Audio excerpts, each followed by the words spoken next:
रहमान अस्सलामु अलैकुम वरहमतुल्लाहि वबरकातुहू। आबिद राजा चैनल की तरफ से आज मैं अपने चाहने वालों के लिए एक बहुत ही ख़ास और प्यारा अमल लाया हूँ।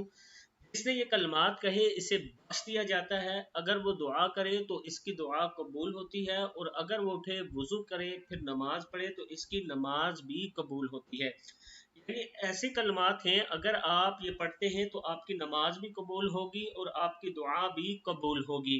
कलमात क्या है? बिस्मिल्लाहिर्रहमानिर्रहीम। ला इलाहा इल्लल्लाहु वहदहु ला शरीका लह लहुल मुल्कु व लहुल हम्दु व हुवा अला कुल्ली शैइन कदीर।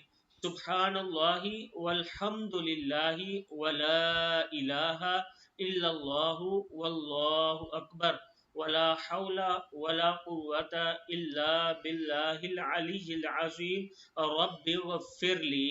का मतलब है, अल्लाह के सिवा कोई माबूद बरहक नहीं, वो अकेला है, उसका कोई शरीक नहीं, उसी की बादशाहत है और उसी के लिए हर किस्म की तारीफ है, और वो हर चीज़ पर कामिल कुदरत रखता है। अल्लाह पाक है और सब तारीफ अल्लाह ही के लिए है, और अल्लाह के सिवा कोई माबूद बरहक नहीं, और अल्लाह सबसे बड़ा है, और बुराई से बचने की हिम्मत, नेकी करने की ताकत मगर बुलंदी और अजमत वाले अल्लाह ही की तौफीक से है। ऐ मेरे रब मुझे बख्श दे। सदक़ल्लाहुल अज़ीम। ये दुआ आप पढ़ें, अल्लाह ताला का खास करम होगा।